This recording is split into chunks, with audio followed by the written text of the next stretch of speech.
Let's see what we get. Good evening. Welcome. My name is Jessie Kornberg. I'm the president and CEO here at the Skirball Cultural Center, and I'm thrilled to welcome you to join together in an important conversation with Writer's Bloc. Welcome. Just one more moment. We have been co-presenting fantastic, high-quality literary arts programs with Writer's Bloc and Andrea Grossman for more than 25 years. And she said 30. And she said something to me tonight that was unusual, which was that there was reason to be nervous that we might be interrupted at some point this evening. And I said, oh, don't worry, Andrea. It's a Jewish cultural center. And it is Jewish to disagree. It is, truly. I think there's a joke about 2 Jews and 3 opinions. But we are also the Skirball Cultural Center, a place imagined by a Holocaust survivor who said we could build one good place for everyone. And together we could imagine peaceful coexistence despite difference and for the purpose of understanding, not to agree, but to be together. And I live that here every day. It's the most extraordinary privilege. And we think deeply about what it might take to build a thriving, plural society, for indeed that is the only kind that allows for Jews to exist safely. And when I think about, okay, pluralism up, what comes down? Is it division? That can't quite be right, because it's not plural if we're not different. And then I've realized pluralism up, cynicism down. That moment when someone disagrees with you and you're like, I know exactly what he's going to say next. You know, and I feel it in my own body as much as I see it in others. And so I would ask you to be part of our project and our experiment here tonight.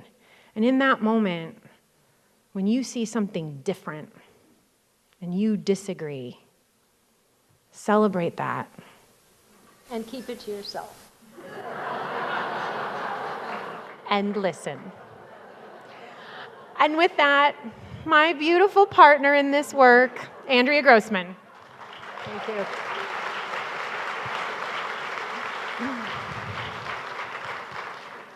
Yeah, Jessie just took all I don't have to say all the behave stuff, all the security stuff. There's lots of security here, so I'm just saying behave, okay? Thank you to the Skirball for co-hosting this great event with Timothy Snyder and Jessica Levinson.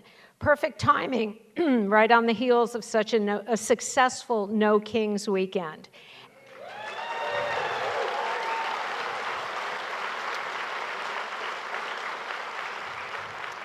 And no need to think about missing a game tonight, even though I hear it's really, really devastating. Tim was crowing in the elevator that it was 9-2. What is it, 11? Shit. I mean, shoot, okay. All right, so, but we have on our stage with Jessica Levinson, our own Clayton Kershaw, and Tim is Shohei Ohtani. So, like it or not, Tim. Now, okay, so for tonight, many of us came to know Tim Snyder from his landmark little pocketbook, On Tyranny. But Tim had been warning us about authoritarianism and fascism for years and years before that. Tim's a revered international expert in 20th century European history, and now he's expanded that expertise to include American authoritarianism in the 21st century. In early 2017, on his first visit to Writer's Bloc for On Tyranny, I'm just going to tell you something I can't ever forget. He asked the packed crowd, how many of you would be willing to get yourself arrested to defend democracy?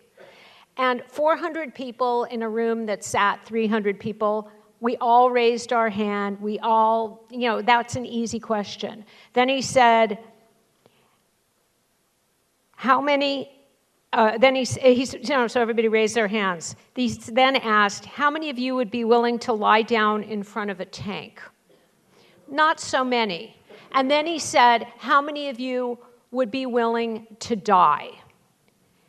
We were all quiet.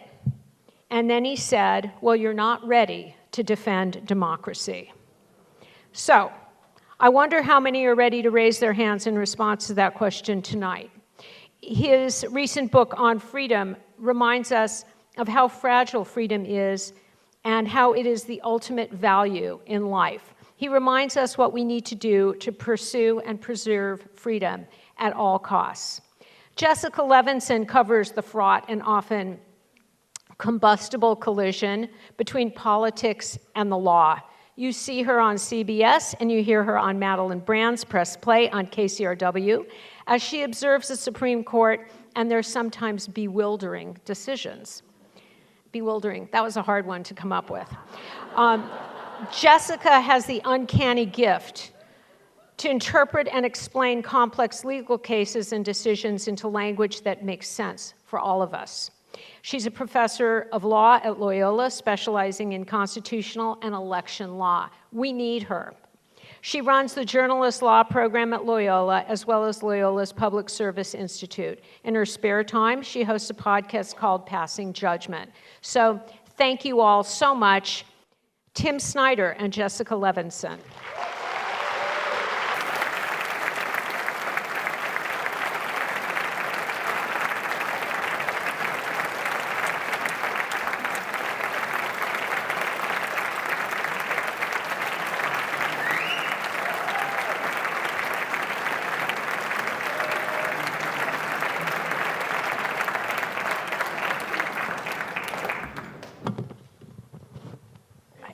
I don't want to start this out on an awkward note, but you actually missed an important part of my biography.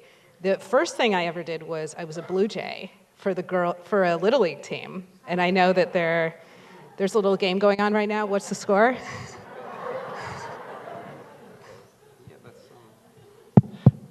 I just wanted to make sure. It was 11-2 the last time I looked. Okay. Yeah. So we're doing well. I mean, it's good for you. You're Los Angeles. You need more of this sort of thing. So let's pick up there. We need more of this sort of thing. I think that a lot of people are here today. This is a big crowd, and I'm so happy to be here and to have this conversation with you, Tim. And I think people feel anxious, and I think people feel that there's a lot of chaos right now, and I, in my professional life, use the word unprecedented a lot. And I'm hoping you could help by, let's start off with maybe situating us to where we are right now and how it maybe compares to other historic moments. This is unprecedented for America, but do we look similar to other countries at other times? So, no case is exactly like any other case, of course. And I think the way history is reassuring is that it allows us to notice certain patterns. It allows us to see that although nothing's ever exactly the same, nothing's ever entirely new. And so the history of the 20th century, which you're asking about, is very helpful. But the history of the 21st century is helpful too, because a lot of the things that are happening in the US are quite literally modeled on things that have happened in Hungary. And some of the things that are happening in the US are, to my mind at least, strikingly similar to things that have happened in Russia. So I'm going to say some of the things that I think are typical, and then some of the things I think are less typical.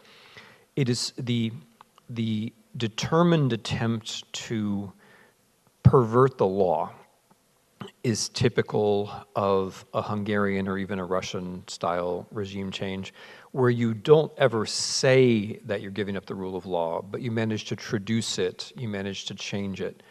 I would add, though, that the American version of this has been much more rough, than the Hungarian version and much more vulnerable, and that American judges have not been replaced fast enough for this to work the way that it worked in Hungary. The second thing which is typical is the blurred line between violent politics and normal politics, where no one ever says, okay, now it's going to be normal for masked men to run the streets and intimidate everybody. But it's happening, and it changes people's minds, it changes their thoughts, and it changes the shape of politics, and it gives us something that we have no choice but to react to. And then another thing which is typical is the gamble on complacency. The assumption that you can move fast enough and that people won't recognize and they'll make excuses. But that's also where some of the differences begin and also where some of the openings begin. And I'm personally, I did write this book on tyranny, but it was about how we should react. It wasn't about how we should be sad. And the On Freedom book is about how, like, what it is that could be good on the other side. So there are things that are atypical, but that are also vulnerabilities. And I'll just name a couple and then we can go on. But one thing which is atypical historically is the oligarchy. So Russia's similar here, but in the 20s and 30s, the far right wing or fascist regime changes. You can say many things about Mussolini and Hitler, but they were not, in fact, in it for the money. None of those people, right? Whereas some of the people in this regime are in it for the money, which is terrible, but it's also a vulnerability, right? Corruption is also a vulnerability. Another thing which is atypical, picking up where I meant to leave off, is the pace. They are moving really fast, partly in a kind of Silicon Valley, like move fast and break things mode. Partly it's a Trump temperamental thing. Partly I think Stephen Miller is just a very impatient man. But they are moving very quickly, which is frightening, but it's also a vulnerability because it means a lot of things go uncovered and a lot of things they don't notice, right? And then the third thing which I'm going to mention is also frightening, but it's in an odd way, it's a vulnerability. What fascists always did, the old fascists, they fought a foreign war. They fought a foreign war, and when you fight a foreign war, it becomes easier to identify the internal enemy. The Jews, for example, in Nazi Germany. It was easier to identify Jews as a foreign enemy in 1944 than it was in 1938. These guys are trying to leap over the foreign war. They're killing people in the Pacific, they're killing people in the Caribbean, they're threatening Venezuela, sometimes Mexico, sometimes Denmark, sometimes Canada. But I think they don't want to fight a foreign war. I think they're afraid of bloodshed. And that's, I don't want them not to be afraid of bloodshed. I'm just pointing out that's a kind of vulnerability. That they will bully, they will intimidate, they will hurt a lot of people. But I think that they're afraid of some things that the old fascists weren't afraid of, and that's also an opportunity, or it reminds us of how many of us can stand up. I'll put it that way. I looked at a lot of the questions from the audience, and I do want to kind of spend some time first doing exactly what you just did, which is situating us, what's similar, what's different. And I want to let everybody know I certainly want to end with what can people do, which was, there were about 1,800 questions, which boiled down to what can I do today? We certainly will get there. I only have 1,500 answers, though. Andrea left, which means that we have all the time in the world, so it's actually not an issue. In terms of what's happening right now and what's different, and you talked about the courts, and I want to talk about the courts a bit more in a moment. I did want to ask if there's guidance from other countries that you think in the 20th century and the 21st century that are doing things as you would view it correctly, that can serve as a model for how you can essentially prevent backsliding. Yeah, that's a great question because there are lots of positive examples. Democracy is hard, and every attempt to defend it is also an attempt to transform it. That's one lesson. You don't really find successful efforts to defend democracy. You find successful efforts to build something new so it always has to be future oriented, and that's a matter of morale.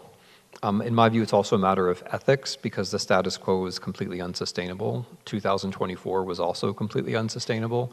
2025 is worse, but you can't go back, and that's one useful bit, that you can't go back. A second useful bit is coalitions. So it's one of the few truisms of political science that the successful examples of defeating this kind of regime change involve coalitions that range from essentially far left to center right. And that's a dry way of putting it. A more human way of putting it is that you have to talk to people you don't agree with about everything. And if you're not, you're going to definitely fail, right? I mean, a lot of what we're doing on the left is the endless pursuit on the internet of the person who agrees with me about everything, right? So, we criticize this person for that and this person, and then at the end of the day, we've criticized all these people who maybe agree with us about a lot of things, but whose energy would be better spent doing something else. So you have to make coalitions, you have to be loud about the things you care about, and you have to listen to other people in those coalitions, because it's difficult human work, but you can't do without the coalition. And that's an example from Solidarity in Poland. There are all kinds of Latin American examples of that too. Poland in 2023, the election they won, which basically saved their democracy, was a big coalition. And then an example from the war in Ukraine is this. So a lot of my time, I'm very far away from where I usually am right now. Like, it wasn't that many weeks ago that I was on the front in Ukraine. And one of the lessons from that beleaguered country, which has very successfully defended itself against things that no one thought they could defend themselves against, is simple, that you just keep doing the thing that you're doing. You just keep doing that thing. And that may sound very simple, but it means that you're depressed, people you know died, whatever it is, you just keep doing what you're doing. That how you feel, or that sense of despair that it could all go horribly wrong, okay, it could, but you have to keep doing it. You have to keep doing it. I don't know how to put it any other way, but we are in this, we are used to a kind of a mode where we act and then we say, well, wait a minute, maybe it's not working. You don't know. You never know when you're about to win. That's another historical lesson. The day before you win, you don't know you're about to win. But sometimes you win. But you only win if you keep doing the thing every boring day. So those are some of the historical lessons. You have to be persistent. You have to be a little courageous. You have to have big coalitions, and you have to recognize that the future is open. The other side will tell you, they'll try to the whole despair thing. They'll try to make you feel like it's inevitable that they're going to win. They try to make you feel that way, that there's only one future and it's their future. And that's certainly something that history does not approve of. These things are very unpredictable. What actually happens in the US is not going to be what they think.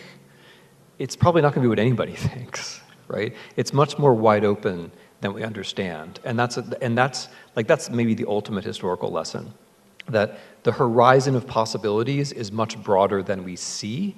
And because it's broader than we see, we can't take the easy out of being depressed or despairing. We have to keep at it for the moment when the conjuncture opens up, and then we can see the opening into something better.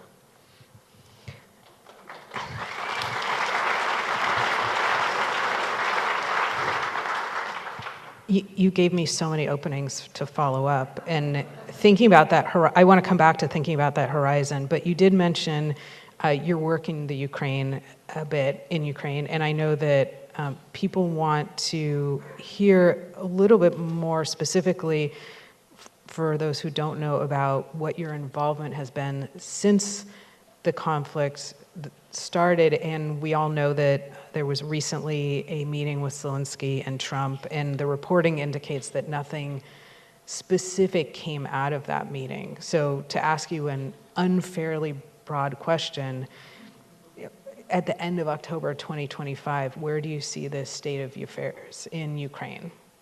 and maybe what's their horizon right now? I appreciate that question because for me at least, I mean, there are certain kinds of parameters that help me look back into the U.S. Some of them are from the U.S., like African American history, and some of them are from beyond, like contemporary Ukraine. So I'm going to answer the part of the question which I like the best, and then I'll answer the other part. The part that I like the best is the one about what you're doing. So I'm going to bore you all with that because I'm sincerely convinced that we need to do the things where we have some knowledge, where we can work with other people, and where there's some natural regularity to it. Because then, like, not only do you feel like you're doing something in some objective sense, but you just feel better. So, since the full-scale invasion, I've been doing the following 4 things. I've been traveling regularly to Ukraine and visiting deoccupied areas and visiting soldiers and command centers at the front. I've been running a project called Documenting Ukraine, which is a multidisciplinary, multi-professional attempt to gather real-time testimonies of various kinds about the war itself, which is an effort which is familiar, of course, to people in the Jewish community, except we're trying to do it now. We're doing it while it's happening, rather than waiting for a few decades. I am also running, and this also, since this is during the full-scale invasion, I'm running a huge 4-year-long, 100-scholar, multidisciplinary project involving the long-term history of Ukraine, with multiple big conferences in Ukraine and with workshops all over the world, because during war you also have to create, and during war you also have to support scholars, and war is actually a clarifying moment sometimes to think about what actually matters in literature and in art and also in scholarship. And since you asked, Jessica, I'm also going to mention that I am in the middle of a fundraiser for my buddies in the Second Corps of the Ukrainian National Guard called Hartia, where we're raising money for cars and trucks which have drone jamming equipment, which is essentially so that they're less likely to get killed when they retrieve the wounded. So if you Google me, and if you Google my name and Freedom is Action, you'll find that fundraiser. And if this is your sort of thing, it doesn't have to be, but it's also a US 501c3, which you always have to say to Americans because it's the first question you people always ask. Yeah, I know my demographic. I know who I'm talking to. As far as Ukraine itself, the Ukrainians don't think the war is going to end, and that's the point. That's where you should start. We're a people of short attention spans, so our first question is, when is it going to end? Their starting point is that it's not going to end, and that's in my view, that's correct. It's not going to end until some very serious things happen on the Russian side. In the meantime, they are, and it sounds very banal, but they are living their lives, like as intensely as they can. They're living their lives. They're doing their best. They're on the front, they're doing the things they have to do. And there's a specific practical lesson here, which is that a lot of their war is being fought by civil society, by small groups who help units, like actually the kind of thing that I'm doing right now, by small groups who help units and give them the things that they need. That's done by a lot of people with vans driving to the front. And so there's a practical lesson from Ukraine, which is that even when things are much more terrible than they are for us, frankly, you can still organize and keep yourself in a good mood and do valuable things and maybe even hold off the worst things and prevail. So I'm not going to forecast. I don't think it's actually up to Trump. I mean, I think when Trump talks about tomahawks, he's just asking the Russians to bribe him. That's not where my eye is really. My eye is on the battlefield, and on the battlefield they're doing okay. And as long as we don't let them down completely, they will continue to do okay, and eventually the Russians will break. That's how I see it.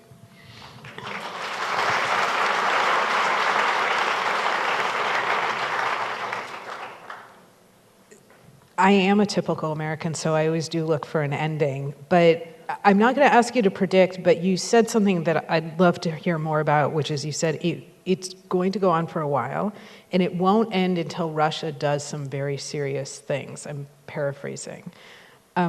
Could you tell us a little bit more about what those things are, what you would expect that at some point Russia will need to do?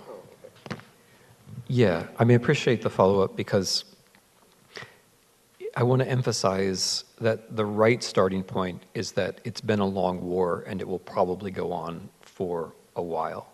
And so there's not really a point in looking for a silver bullet. Mr. Trump's approach that it can all be settled between people doesn't make any sense. Like, it misunderstands what people care about. Putin cares about things. They're weird things, but he cares about, he wants to be remembered as a great Russian ruler who somehow restored the historical integrity of his country with its origins 1,000 years ago, which it's all nonsense, and he completely misunderstands the history of his own country. But there is a thing he cares about. Like, you probably know, like, oligarchs care about things that aren't necessarily that closely connected to reality. You have some of them here too, right? Like, you get past, I think the point is $10 billion, but you get past that point, and then you're allowed to have ideas that are just completely disconnected from reality and are very unhelpful. And so Putin is in that class, but his idea is that in 862, Russia came into being, and there was no Ukraine then, therefore there's no Ukraine. And it's a weird idea, which I won't even go into the problems with, but he cares about it. He does, in fact, care about it. And Zelensky represents his people. He's a democratic, directly elected president who is still quite popular despite everything. And he represents a people who don't want to give up. They don't want to give up themselves. They don't want to give up their land, and they don't want to accept a peace settlement which would involve them giving up sovereignty, right? So there are people who care about things, whereas Trump thinks that it's essentially a real estate deal.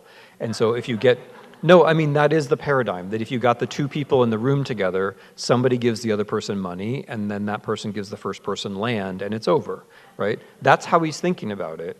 But that's not applicable.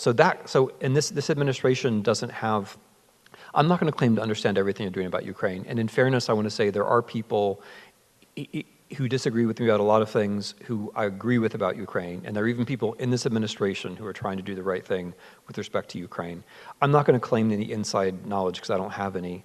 But what I will say is that at the top, they don't have the knowledge and the attention span to deal with something like this. So the outcome is going to depend upon, to answer your question, hydrocarbons.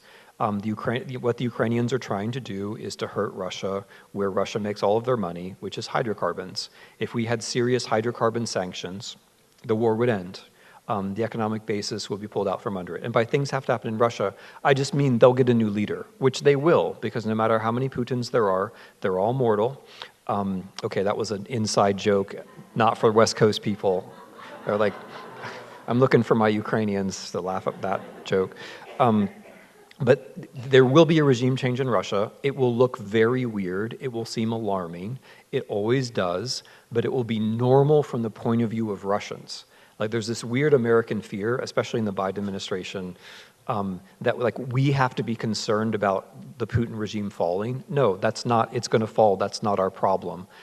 It will fall at some point, and when it falls, it will look weird to us, but normal to Russians, and they will go on in their Russian way of doing things. And so I think one has to have calm about this. Putin has tried to fight this war. It hasn't worked out the way he's expected. Probably there will be some kind of change in Russia which is connected to hydrocarbons, the battlefield, and a regime change. But it's unpredictable. But that's what I have in mind, right? That it's the politics in Moscow which will have to change for the war to change. In the meantime, we all just have to do the right thing.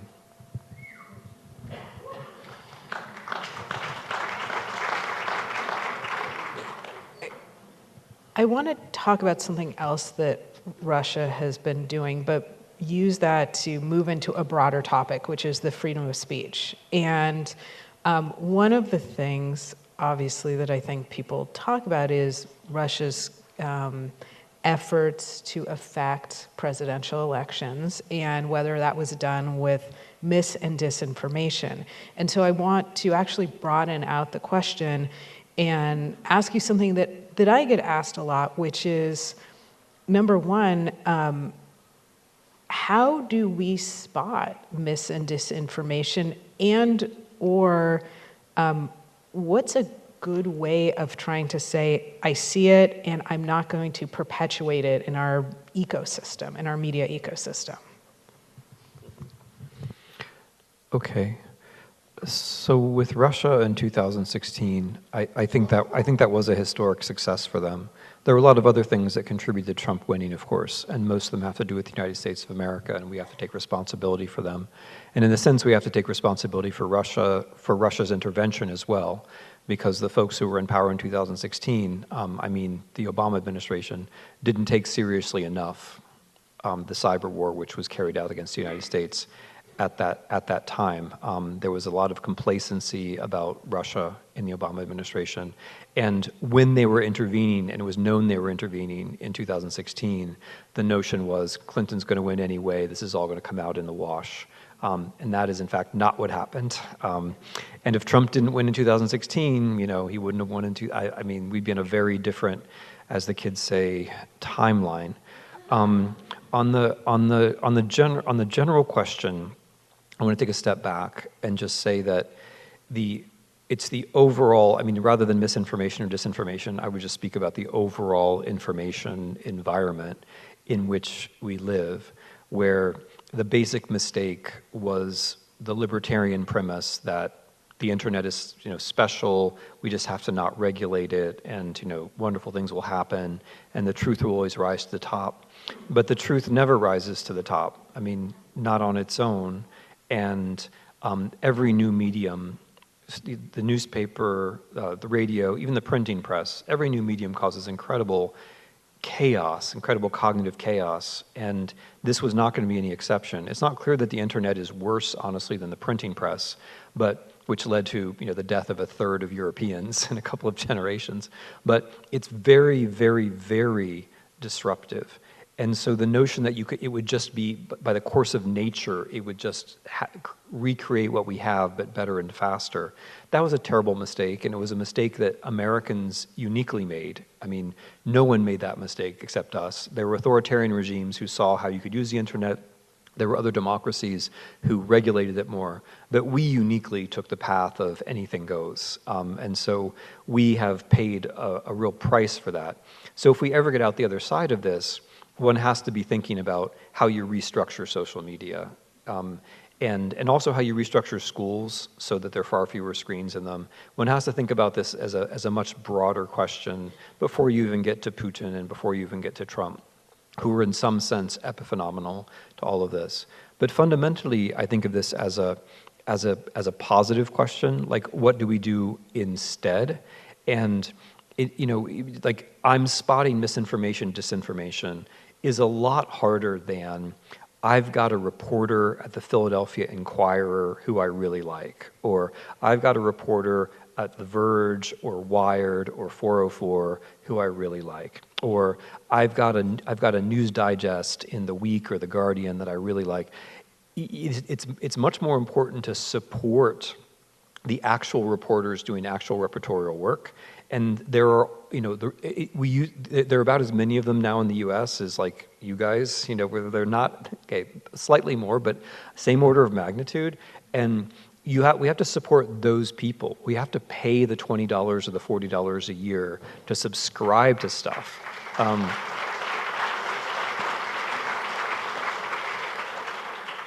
and a lot of it honestly just comes down to that we've been persuaded by the internet that everything should be free. But of course, like, do you want your plumber to be free? Are you like, do you search like free plumbing services? And if you don't search free plumbing services, then why do you search free neurological services? Why do you search free education? But we all do it. We've been trained by the internet to think that it's free. But of course, it's not free. We pay the price in the advertisements, and we pay the price in our own stupidity, because we have all become much more stupid. Yeah. It's a curious applause line, but but it's reassuring because the next threshold is we become so stupid that we don't know that we become more stupid, and then you don't applaud, and then I really worry. So positively, we have to, it's better to try to spot the people, like love the reporters, find the reporters who are physically displacing their bodies to cover news and just support them, right? The individual, okay. There are like 3 reporters over there on that part of it. And then in general, if we get out the other side of this, we have to rebuild local news in some way. That as a matter of policy. Okay. So one of my questions was, you're head of a newsroom. What are some changes that you would want to try and implement? Okay, that's a great question. Yeah, I love that question. Okay, number one, if I'm running the newspaper, we're not going to try to cover everything. Because like all the news organizations run all the same stories every day. And like if somebody breaks a story, if like Axios breaks a story, then the New York Times writes the same story, right? What's the point of that? I honestly don't get that. If I were running a newspaper, I would only run the stories that my reporters reported. That's it. I wouldn't run, like just because Trump said this or whatever, I would just run stories that we were reporting. I wouldn't try to cover the daily news, because everybody's covering the daily news. What we need is more stuff which took a week or a month to report and figure out.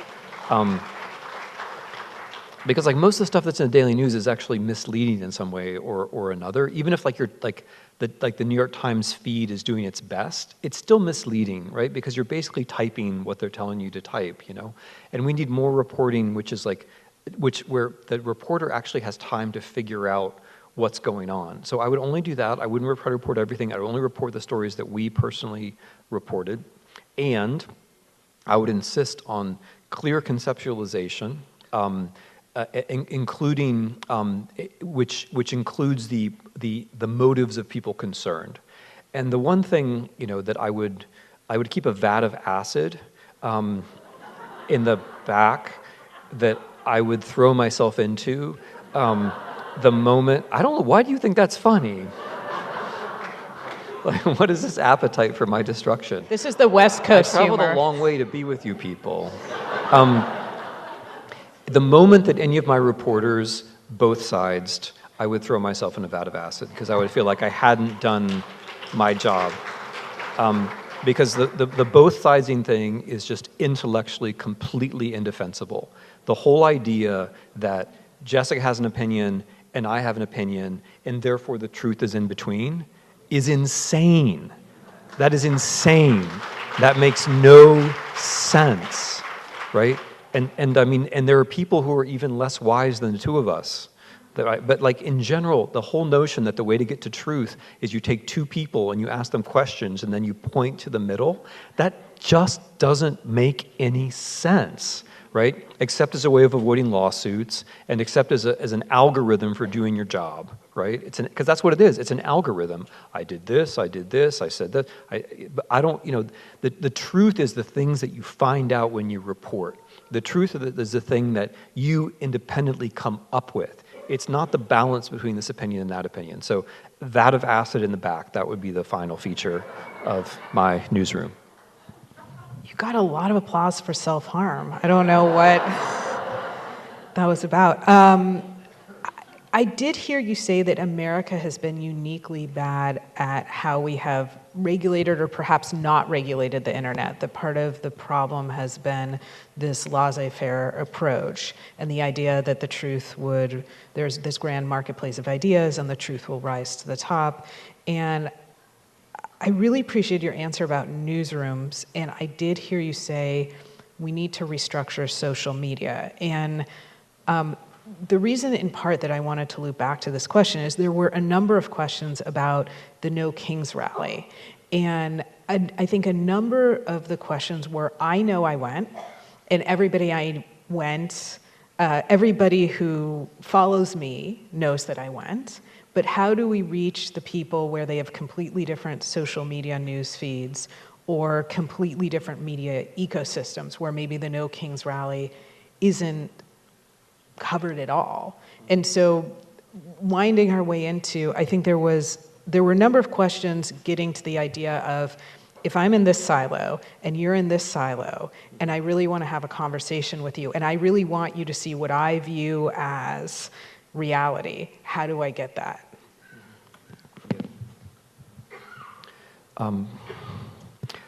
Yeah, that's a tough one. I mean, so if we're talking about reform, so reform of social media is going to require somebody having a majority in Congress and the Senate and wanting to pass laws about this. I mean, some of the stuff that they're doing is obviously in violation of existing antitrust law, but somehow, I mean, they're, smart lawyers here, but somehow antitrust law no longer means what it says in the sentences that are written in the antitrust law. That happened at some point, but there's law in the books that would be very helpful, but specifically, we're going to have legislation to deal with social media. The elections are going to have to be won, and lobbying is going to have to be done to do this. There are models. The way the Europeans do it is much better than the way that we do it. I think in order to do it, there also has to be a health argument. There has to be, because it's not just it's a mental health and a physical health issue. The way the internet raises young people and the way that it accompanies us through our lives is physically and mentally very unhealthy. And that kind of argument is also going to have to be mounted. Educational arguments are going to have to be made. The Germans are always, one thing, I'm looking around for Germans, I know. One way that you run Germany, there are other ways, and it's actually a very impressive country. But one thing the Germans do wrong, in my view, is they see what the Americans are doing, and then they do the exact same thing 30 years later.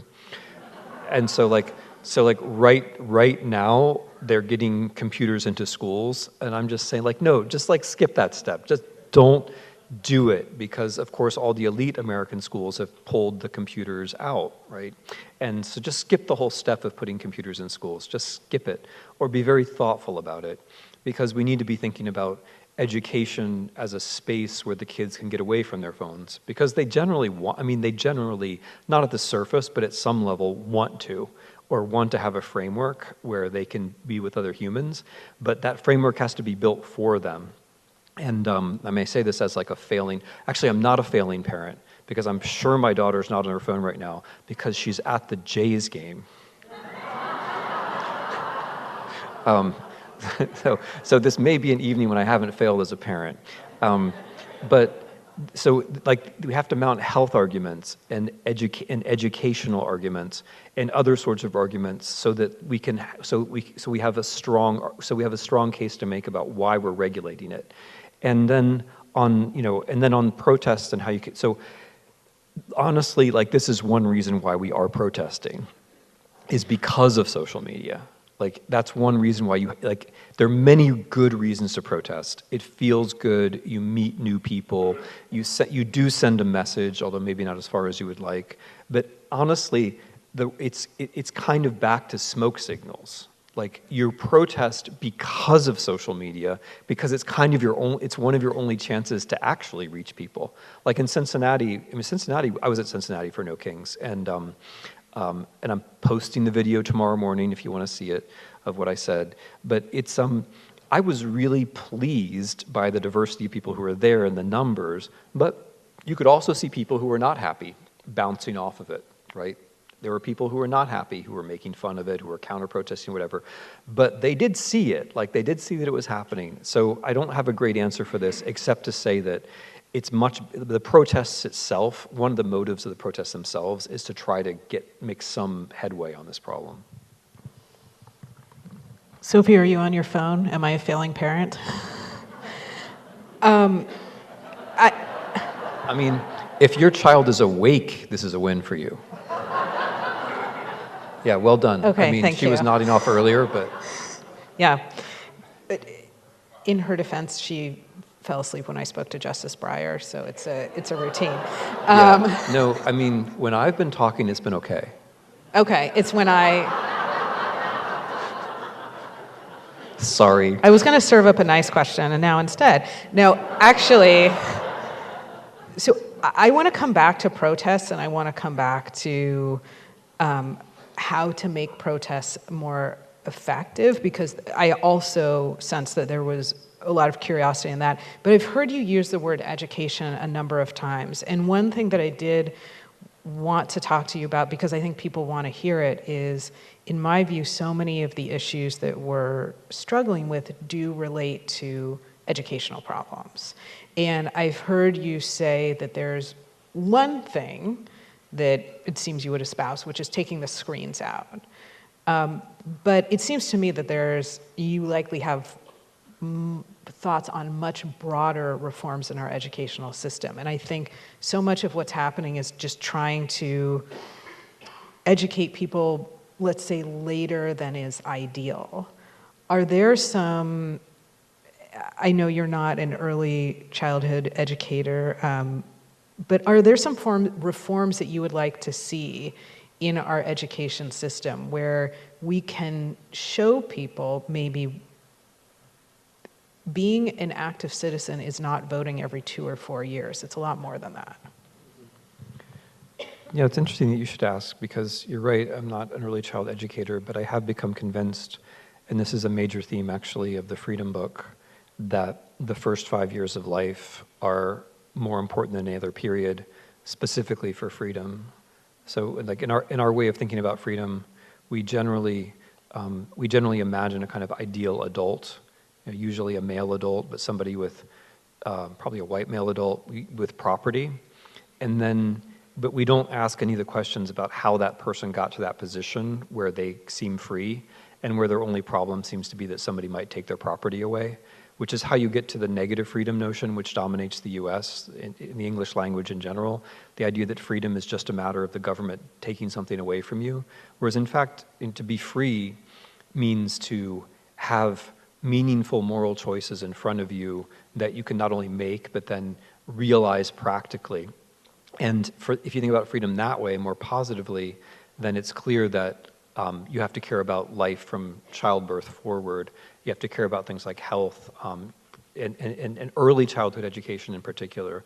So my very broad answer, although it's a long way from where we are right now in politics, is that many more resources have to be thrown at the first 5 years of life. And that includes things like much more parental leave, much more vacation. It's odd to me, it's one of the oddities of this country that we just take the punishment around childbearing the way that we do. When my first child was born in Austria, and I went to, what do you call it in English? Like a birthing class, where Lamaze? Okay, well, it wasn't. So we went. I got many stories about birthing class, but in birthing, many funny things happened. But one of the things that happened was that, like in each meeting, like at one point the women would go in one place and the men would go in another place, and like we'd have men talk, and which was nice. And like no, it was cool. Like I met different kinds of guys, and like I'm very close friends actually with one of those guys still, and this was 15 years ago. But I thought I taught at Yale then, and I had 3 months off for, which is good in America, right? I was very pleased with myself. I had 3 months off for parental leave. And these guys were like, well, I'm not sure if we're going to take the package where I take 2 years and my wife takes a year, or whether like she's going to take 3 years or I'll take 6 months, or like there are these 5, there are multiple, and it was kind of humiliating actually, because like you realize, okay, these are like whether you're going to have time with your baby, whether you're going to be able to raise your baby, those are the essential things that have to do with freedom. And we, like as a people, we just keep getting hoodwinked on this stuff over and over again. I know it has to do with history and it has to do with race, but I just wanted to start with the early childhood, because I think we need to think about that in terms of this basic American concept of freedom, and we don't do it. Okay, second point is public schools, I'm very old-fashioned about public schools. Like I have watched the public schools in Ohio, sad to say, become not the public schools in Ohio that were there when I grew up. And it's a story of like creeping privatization and vouchers and tax money, being taken away from tax money being taken away from normal taxpayers and going to people who could afford private school anyway. And it's just depressing. It's just depressing and sad to watch. And then the things which go away first are the things which we actually need the most. So like, I like math. I was good at math. My kids like math. I'm all in favor of math. And math should be taught, but the whole emphasis on STEM, like as a practical thing, for me, that starts way too early. When kids are little, they need to have art and music, and they need to be taught how to read. And like the STEM stuff can come later. I mean, it can come, they'll be fine getting that stuff later. And those are the things which are first to be cut, right? And I'm sure many of you have been observing public schools more closely than me, but it's always like art goes, and then music goes, and then foreign languages go. And some schools I watch, then like English goes, right? And these are the things that you need to be human, and these are also the things you need to be critical, which is why the other side, understands this whole logic. And so public schools where we have the humanities and the arts, and that those things are at the center rather than the periphery, that's how I think about it. Like, because, teaching civics and stuff, I'm all in favor of that too, but what the concepts in civics mean, why the Constitution means what it means, you can only really get to that if you already have the art, and you already have the English, and you already have like the things that allow you to understand human relationships. So that's, yeah. And then I banned digital stuff in my classroom in 2006. And as a result, I taught at Yale for 15 years, and the kids actually remember what I taught them. And their grades also went up by 6 points on average when I banned tech, which is worth thinking about. So, okay. Yeah, higher grades. My kids could get higher grades. That's what Americans heard. Oh, so we can get a higher GPA. No. I know that's not what anybody meant. I'd like to ask you to reiterate something that you just talked about, which is different definitions of freedom, because that does play a large role in the book. And obviously that does start very young in terms of your conception of who you are. And the first thing I'd like you to reiterate from the book is the difference between positive and negative freedom, and maybe what we perceive, for those who just got the book tonight and haven't read it yet, maybe what we perceive as freedom and why that may be a very limited definition or a very limited view. So I'm gonna start from some examples because I think the extreme examples help us out here. Freedom in American English is a banality. We use the word all the time, and it's not clear what we mean by it. It's a word that we abuse, I think, trivialize. But my view is that it's a word that we need. We need it to be fleshy and real and promising, and that's what I'm after in the book. Now, I'm going to start from extreme examples because I think in everyday consumer life, or in everyday life, like freedom can just seem to be like, a choice between this and that, right? That's not what freedom is. So I'm going to start from a concentration camp. When the Americans and the British arrived at recently abandoned concentration camps, the word that we like to use in the press, and which we still like to use 80 years on, is liberated. Now, that sounds nice. Why wouldn't we use that word? When doctors and nurses arrived at these places, they found people, if they had survived, who were ill, who were starving, who needed all kinds of care, including mental health care. And in the correspondence of the nurses and doctors, what you find, and colleagues who work on this have found, is that they would write things in their diaries, in their correspondence, along the lines of, liberation is not the word. And the reason liberation is not the word is that just saving someone from the worst possible fate isn't the same thing as making them free, right? And if this is true of a concentration camp, then it's true, as I see it, in every case. See, our American conception is that freedom means removing the bad thing, as opposed to having the good thing. But even removing a concentration camp doesn't, in fact, make you free. Another example is from Ukraine. I try very hard to say what the Ukrainians often say, which is deoccupied. They have a good word, which we don't have, deoccupied. I'm personally trying to get it into the language, so you can help me. They say deoccupavane, like deoccupied. Sometimes they say liberated too, of course, but I find deoccupied to be very helpful because it suggests that removing the Russian occupation, even stopping the torture chambers, even stopping the executions, isn't the same thing as liberating the town. The town is liberated when people come back and the shops are open and the buses are running and maybe the school is open. Then it's liberated. When the trains are running is a classic Ukrainian one. Then it's liberated, like when life has come back. But not just when you've removed the bad thing, the good thing has to come back. And so I take these extreme examples because I think they're true of life itself. Yes, it's important that government not oppress us, but that's the reason why it's important that government not oppress us is because we're us. It's because of all the things we could be. It's because of our potential. And so to be free means having that potential realizable. To be free means things are set up in such a way that we can become creatures who make meaningful moral choices and can realize them. And so this thing that we call freedom is negative freedom. And negative freedom is tricky because on the one, sure, it's important that that barbed wire fence comes down. It's important that that occupation army is removed, but it's not the whole story. And if you stop at that part, if you think it's just negative freedom, then you get led down into some traps, which we have been led into.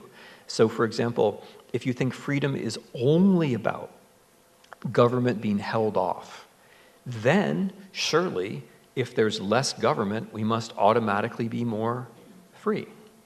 And the reason that's wrong, of course, is that in order to become people who are going to be free, we need to have organized politics which creates the conditions for things like healthcare and schools and early childhood education because no one can do that individually. No one can do it individually. Oligarchs do it individually, but they do it badly. Okay, I don't want to get personal about, or I will later, but the point is that when you buy that logic of negative freedom, then you do end up with Doge, or however you say that out loud. You do end up with the idea that if you just destroy parts of the government, then we're automatically more free. And that was an argument that was won and lost in the 1980s. And unfortunately, the word freedom has been taken essentially by the people who say, drown the government in the bathtub, to quote Grover Norquist, destroy the government, make everything smaller. And that leads to, and it has led to, an oligarchical situation. You can make government small if you want, but that doesn't mean there's no power. It means that a few wealthy people end up exercising the power, which is where we are. And so you need a case for freedom which is positive, because if you start down those lines, you have, the answer is not no government. The answer is also not big government for the sake of big government. The answer is government that is justified because it creates the conditions so that collectively we can help one another to become free individuals.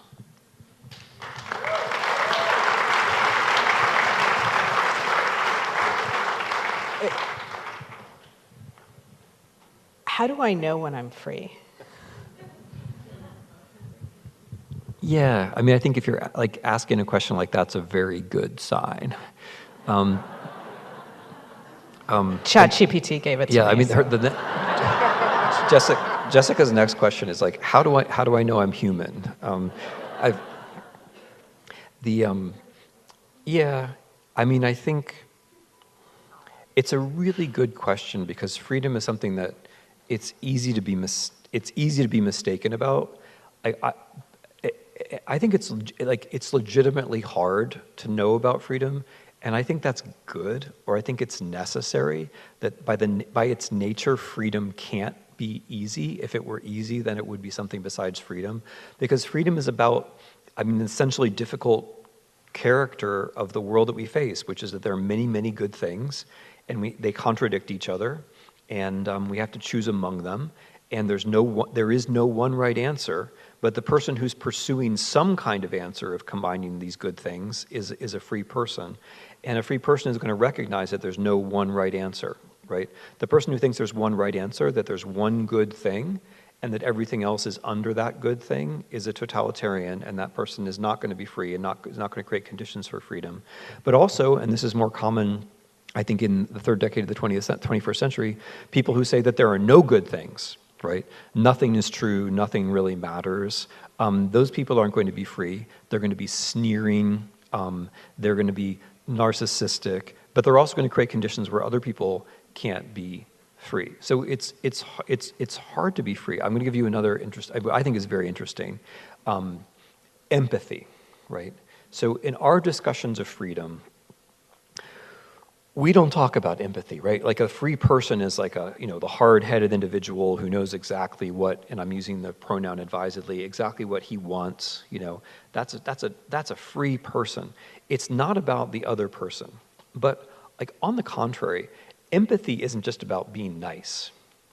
I always find in America when I just use words like empathy, I feel like immediately, we're all going to say like, oh, empathy, sympathy, like, what is this stuff, But empathy is really important, but not just morally. It's also important practically, because if freedom involves knowing what is good for you, you literally cannot do that by yourself. You can only do it when you listen to other people. And if you're not empathetic, you won't listen to other people. And this is why I find it so telling that Elon Musk, I don't know if you've noticed this, but you've heard of him. He'll be happy to know that you've heard of him. That he's on this crusade against empathy precisely, right? And if you're against empathy, it's not just that's not nice, right? It's that if you're against empathy, you're also against freedom. Because if you're against empathy, what you're for is everybody being alone, alienated, hearing the same things over and over again, never being challenged, being upset, being angry, thinking of everything as us, as us and them. So, I mean, I would honestly say, I mean, as a test, like one test of like whether people are free is whether they're trying to be empathetic. Because if you're not trying to be empathetic, you're avoiding getting some of the data that you need to be a free person.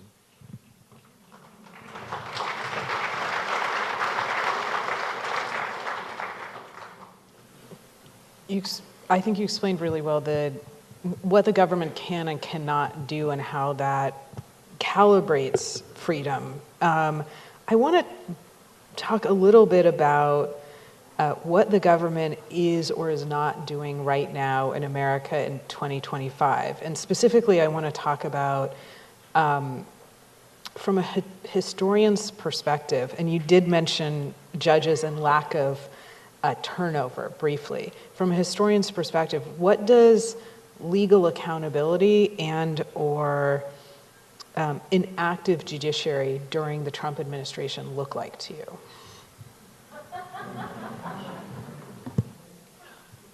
I mean, I should say it is very much a historian's perspective. I'm not going to pretend to be a specialist in American law. I mean, as a historian, I am baffled by the kinds of arguments that justices of the Supreme Court entertain. I mean, the whole originalism thing seems incoherent to me from the get-go. I mean, I mean, forgive me, I just see this in a very simple way, but the Constitution itself doesn't contain the principle of originalism, right? And the originalist position is that you can only follow the things that, but it doesn't contain the originalist position. So it would seem that by that, originalism would rule itself out logically. I'm completely serious, people, by the way.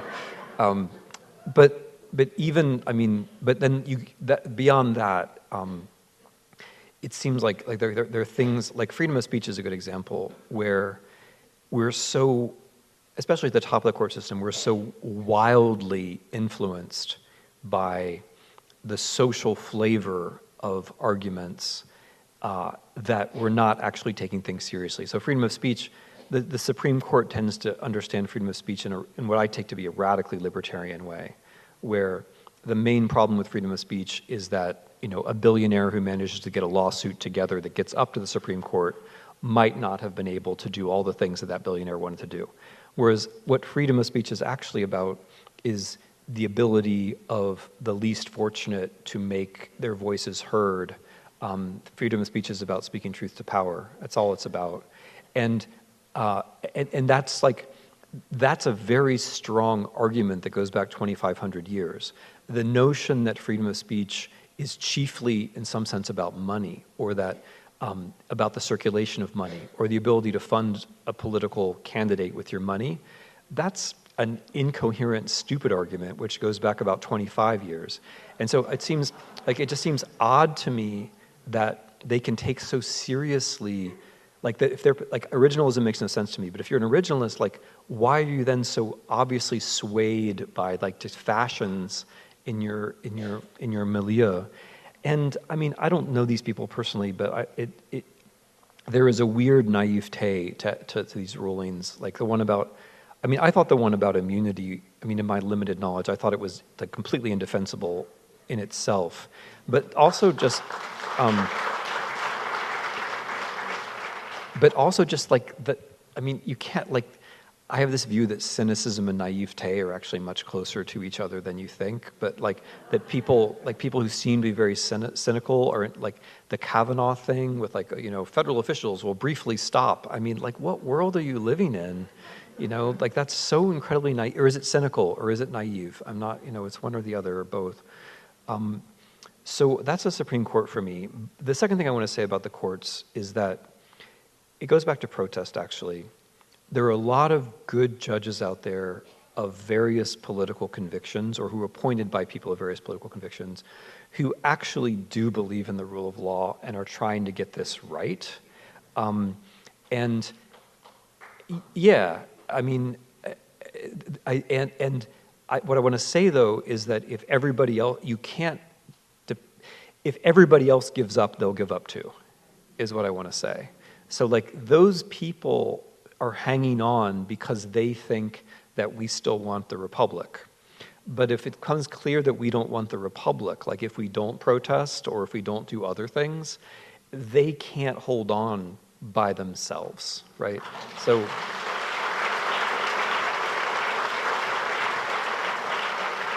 I'm afraid you were asking me something much more sophisticated than I answered, though. No, but when we do this tomorrow night, can I try and convince you that the immunity decision is kind of defensible for tomorrow night's act? Okay, I will have that conversation with you if you'll promise. Like, I actually researched this one, so like. Do you want to say more? I will do. No. I mean, I will. No, because I think we should move on. But I will do it on the condition that that you read what I wrote. Okay. Okay. You've mentioned protesting a couple of times. And there were a number of questions about examples of organizing, either domestically or internationally, that you feel made a big difference. And maybe it's protesting is just a subset of that. But larger examples of, and I'm going to ask later about kind of long-term strategies and short-term strategies,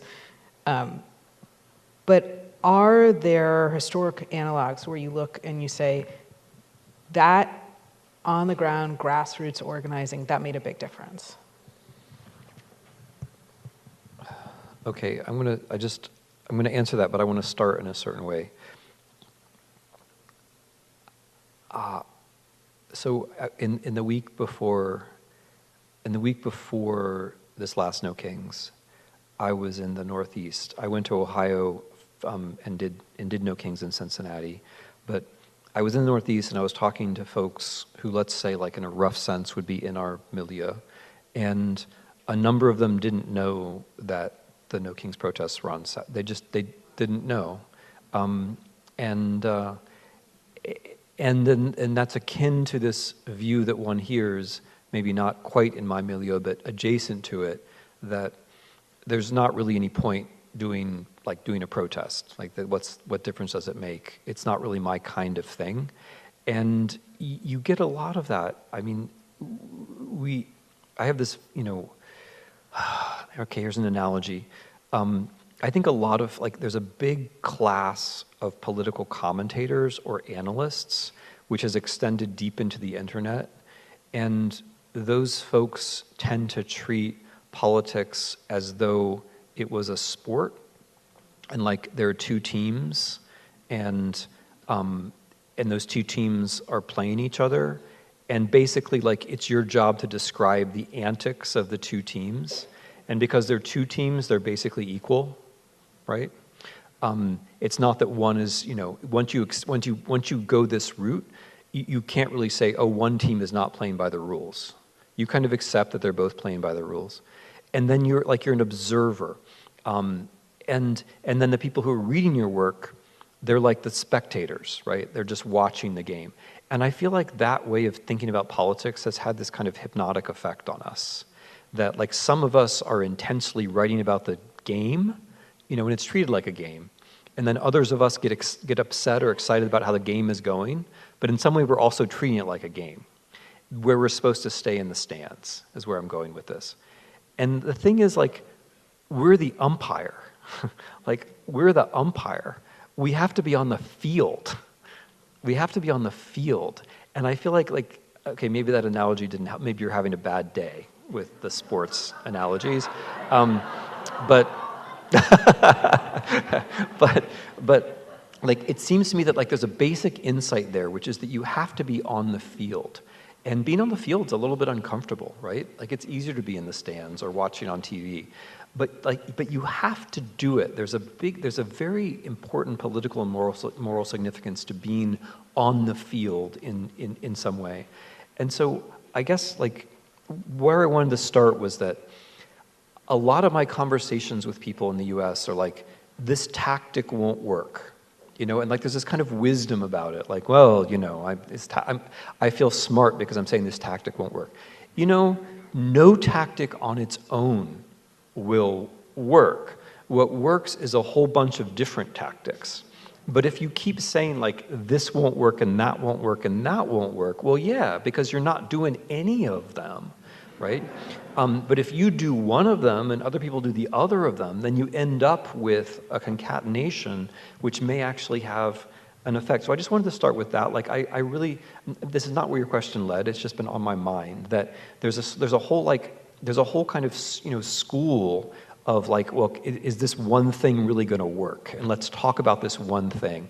And I've been fairly close to the No Kings stuff, and so maybe that's why I'm sensitive to it, because No Kings is a big deal. But of course, on its own, it doesn't do it. But what it does is it becomes one of the main things which connects to other things. It connects to local civil society activism because it's a first step towards cooperating with other people.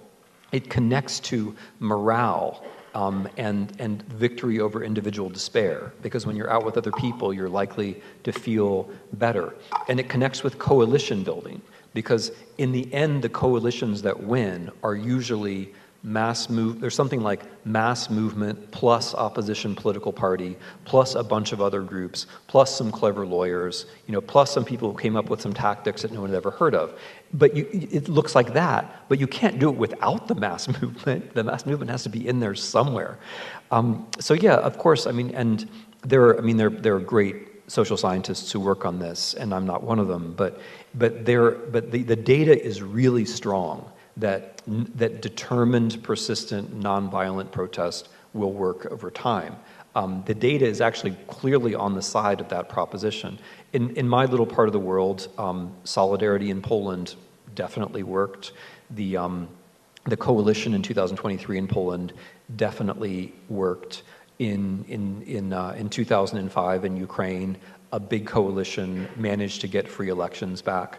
There, my friend and colleague and former student David Scheimer wrote a good article in the op-ed in the Times, which is precisely about successful examples of when opposition coalitions worked. So yes, they have historically worked. They don't always work. It's not like pushing a button. There's no one thing.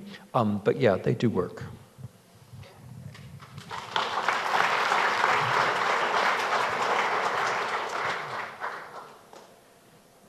I want you to hydrate for 1 minute because I'm going to ask you to follow up on, you said it's not one thing. And I think there is this feeling of, well, if that one thing doesn't work, then let's not go do that. And you said there's a whole bunch of things in the toolbox. I think this is one of the big questions we got is, can you highlight and give specificity to what is in the toolbox?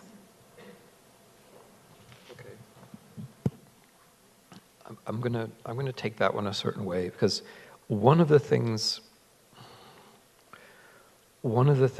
I feel a little weird answering this because there are a lot of really good organizers who are doing a lot of really good work, and then a lot of what I'm just saying is I'm just kind of synthesizing things that I see. Some of it I know from history, but some of it I know because I try to work with people who are better organized than me and also more courageous than me. But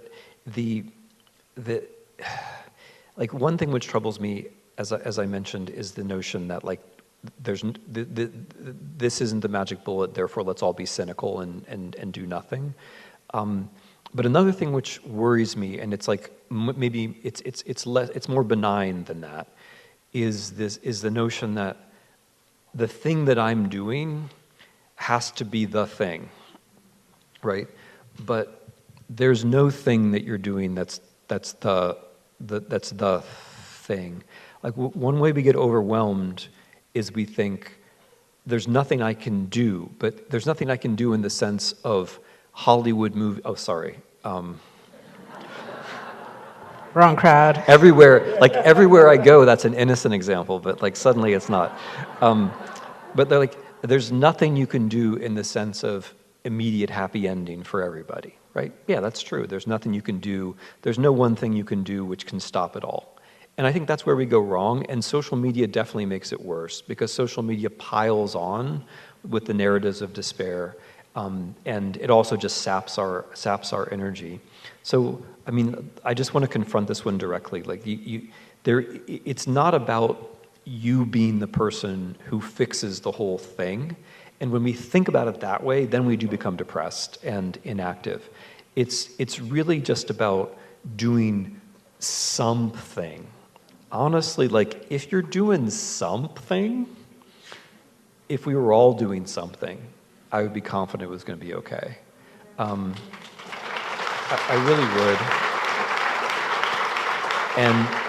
And so, I'll try to get to the toolbox, but in a way, even the toolbox is kind of an abstraction. Because I think I want to be really down to earth about this. It's more the things that you don't even have to be directly political. It just so long as you're doing something, and the something for me is you have maybe some knowledge about it, some standing. You do it with other people, including people you didn't know before. You do it regularly. And there's some, at least, tiny level of discomfort because it's not something that you've always done. If you meet those 4 criteria, that's fine. You're good. It's going to be okay if you're doing that. And so we don't have to think of everything that we're doing as being part of a massive organizational effort. It's more a matter of just keeping it up and doing the thing that you can do. So, toolbox. The toolbox, of course, in the U.S., the law is actually really important. The lawsuits have been very important, and I'm not, cynical as I can be about certain justices. I'm not cynical about that.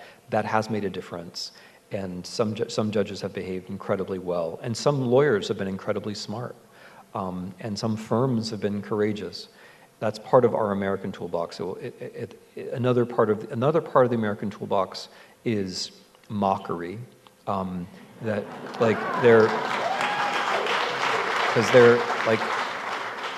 they need us to feel like this is all inevitable, and that like their emotion is the only possible emotion, and they've got to, you got to hand it to them. They seem to have a lot of emotion, but one has to substitute another kind of emotion. There has to be the pleasure, but also the distancing that comes from comedy and mockery. And I think the mockery is a very important part of the toolbox. And, it's a part maybe that California should be contributing to. I guess California is contributing to it, come to think of it. And then another part of the toolbox is alternate information networks. And we talked about this a little bit earlier, but I come from a history where there was this thing called samizdat. Like, you have to have your way of passing on reliable information, which may be independent news networks, which exist. You can, ProPublica does great work. Some of the things I mentioned earlier, they do great work. There are lots of reporters, but like have your own information network, which is not just the internet, right, or just one social media provider. So information is part of the toolbox. Another part of the toolbox is mass protest, as we've already talked about. Another part of the toolbox is taking existing institutions like labor unions and using them for different purposes or slightly more radical purposes than they've generally been used for. Another part of the toolbox is, of course, a political party. There has to be an opposition political party. But notice I didn't mention that first, because this is not, I'm going to say something which maybe it goes against the grain a little bit. I don't expect the Democrats to save us from this. I don't actually mean that as a knock on the Democrats. Like, I would like for them to be more radical than they are, and I actually believe that to be practical as a politician right now means to be radical. And so I think the more radical Democrats are, in fact, the more practical ones. But that's how I see it. But I don't actually see their job as saving us from this. Like, they could do better, for sure, but it is not their job. Their job is to be part of a larger coalition. Like, they are one tool in the box, if we're going to be in this metaphor, but they are not the box. They're not the box. They're one tool in the box.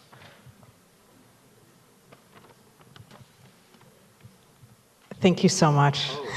I just got the wrap up.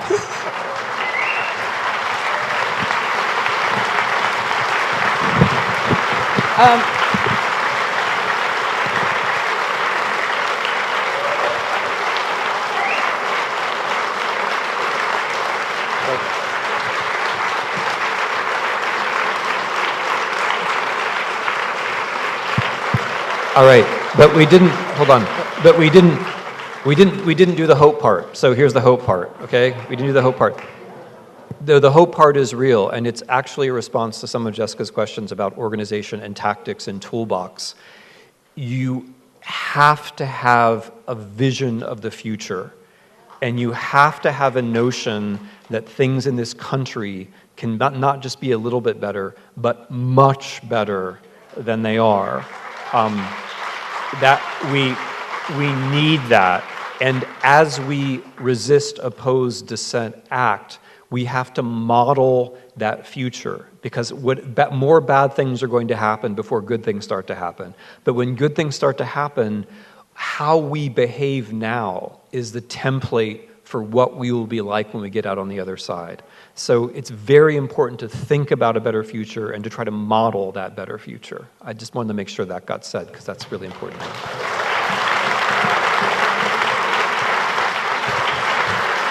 Okay, thanks. That was That was a reverse standing ovation. You were standing up and I made you sit down. Thank you. Thank you, Andrea.